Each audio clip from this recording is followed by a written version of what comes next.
Take a look at these two sets of rubber engine mounts. This is a set we removed from a 300D turbo diesel about 3 weeks ago. And you can see how much it's collapsed. This is not all that bad. I've seen them where they've completely ripped out here. I've also seen them where they've, collapsed out this way, and it's very hard to get, the bolts out over here. But you can see the difference in height here. Look at this one here. It's worse than this one because it got subject to engine oil. I've said this in other videos. I'm going to say it again here.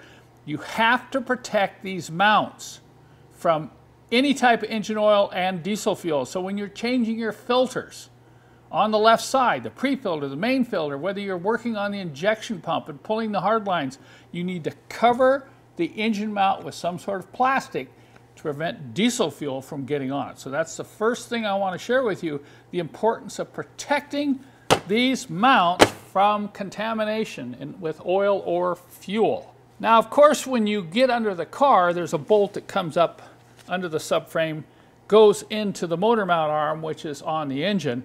That can sometimes be a problem to get out. Once that's out, you can jack the engine up a little bit to get access to these two bolts. This is what they look like.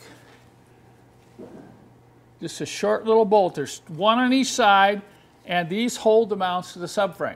And those two bolts have to be removed. The problem is you don't have very much room to work when you got the motor mount arm above you and the engine block close by. So we came up with this tool here, a little ratcheting wrench, and 3 6mm hex adapters. Now this one here is a right angle, and then we have 2 different lengths straight cut ones. They fit in this ratcheting screwdriver, and you can adjust it, to turn it in or turn it out. The problem is this is metric and this is US, so they're kind of sloppy in here, okay? So they want to fall out. Well, that's all we can do. But what this tool allows you to do is get these bolts loose and get them out. Get them back on. Now, if you've got one that's really on there, that's the purpose of this right angle. You have to make sure you clean this out real well. Make sure the hex goes all the way down in there. A little right angle pick tool works real well to get in there and clean these out. If you round these out, you got a big problem. You have a real big problem trying to get them out because the access to get in there to drill them is very limited.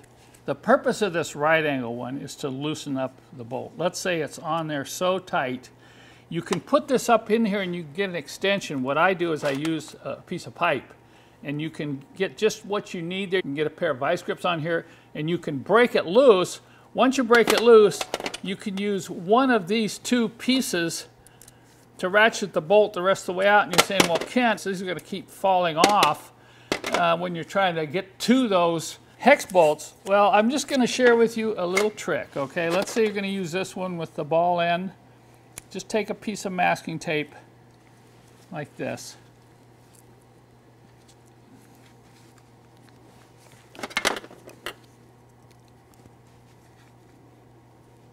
And you can shove it in there. See, now you can get up in here and you can ratchet this out. And if you got just a standard hex, it's going to take forever to get that out.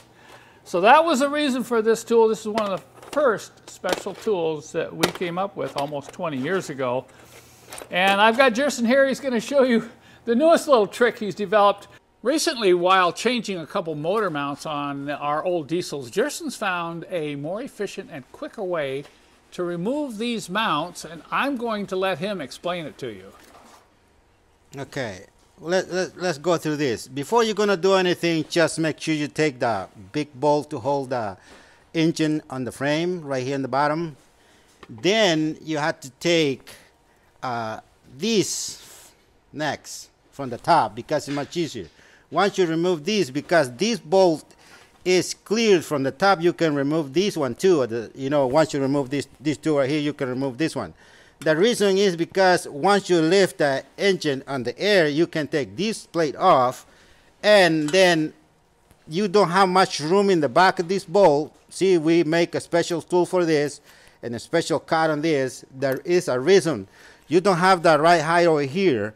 So you need to put this there. Once you start loosening up, you can have the ability to move this piece rotating to your left, and then you have more room over here to work in the back. Then it's very easy to take this off if you do this way.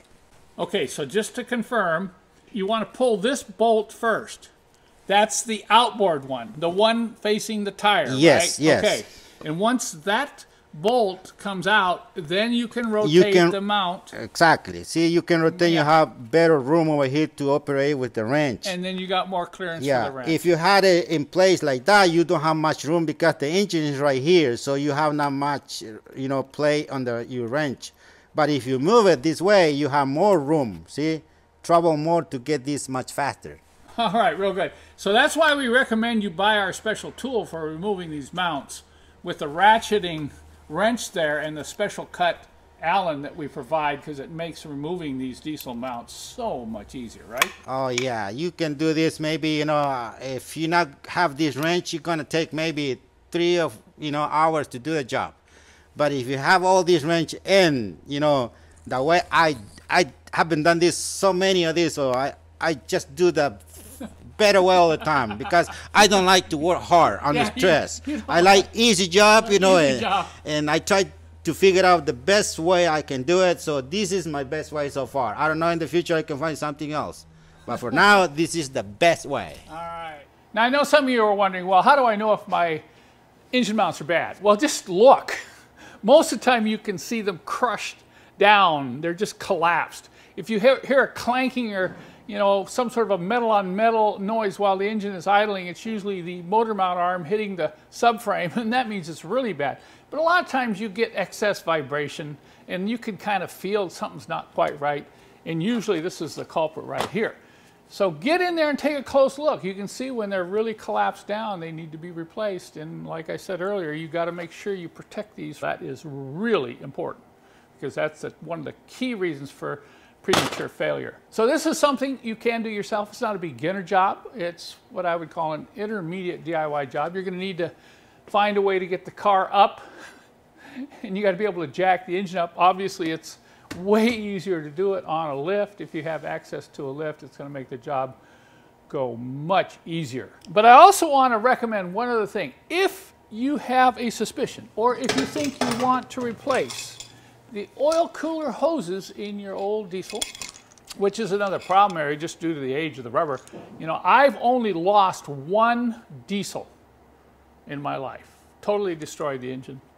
And that's because I let somebody drive the car, and this hose separated from the fittings and pumped all the oil out of the engine in just a matter of a couple of minutes, and the engine seized and it was ruined. So oil cooler hoses are really critical. So this is something else you want to inspect. But when you're replacing your motor mounts, you got to jack the car up, and it's really easier to pull the motor mount out completely to get this hose out and back in. So just a little recommendation. If you're planning to do the engine mounts, think about oil cooler hoses as well.